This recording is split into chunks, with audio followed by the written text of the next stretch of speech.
Have you ever gone to the store just for a hand towel?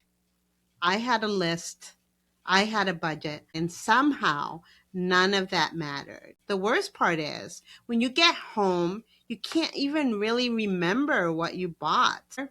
Then comes the guilt, the remorse, and the judgment about your lack of discipline or your moment of weakness. But something bigger is happening here. Your brain is being hijacked by dopamine. Most people think dopamine is a pleasure chemical. Buy something, feel good, dopamine. But that's not actually how it works. Research on the brain's reward system shows dopamine fires before the reward, in the anticipation, the wanting, the chase, not the having. The moment you see something marked 40% off, open a shopping app. Oh, wait, Macy's just sent me a 70% sale. Your brain has already gotten the reward. The purchase isn't the hit, the possibility is. It's the prelude to the kiss. That is why you finally buy the thing you were thinking about and the excitement disappears almost immediately. The spike already happened. The retail industry understands this extremely well. Limited time, only 3 left, today only. They are dopamine triggers designed to create urgency and anticipation. And once your brain is in that state, the thinking part of your brain is already behind. There is another layer to this, and it has to do with the scarcity mindset. Behavioral economists studied how financial stress affects the brain and found something striking.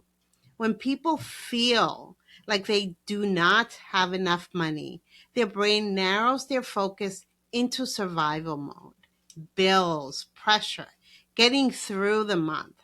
That mental load drains the ability to make careful decisions. In their research, the cognitive impact of financial stress was equivalent to losing about 13 IQ points in decision-making capacity. Scarcity also makes spending feel more rewarding. When you have been saying no to yourself for weeks, your brain reacts more strongly when a spending opportunity appears. That is why the weeks you feel the most stressed about money can also be the weeks you spend the most. Your brain is looking for relief. Advertising has amplified this for decades, especially for women.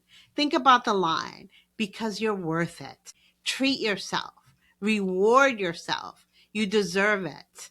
When you're tired or overwhelmed, the dopamine says yes. The stress brain says yes. And the credit card? Absolutely yes. Then the statement arrives and tells a very different, sad story. This is how money slips away, not through one big decision, but through dozens of small ones that felt completely reasonable in the moment. So how do we keep more money in our pants? First, name what is happening. When you feel that pull to buy something, pause and say it. This is dopamine. That simple moment activates the thinking part of your brain. Second, create time between impulse and purchase. A simple rule that I use is 24 to 48 hour pause that interrupts the dopamine cycle. Third, reduce the pressure of scarcity wherever you can. Research shows that even a few $100s in emergency savings can measurably reduce financial anxiety, because your brain finally has a little breathing room. Once you understand the system running underneath your decisions, things start to change. The pull is still there, but now you recognize it. That buzz, that urgency to buy something right now, that, my friend, is dopamine. And once you see it clearly, you have a choice. Let's keep our money in our pants. Subscribe today wherever you listen to podcasts.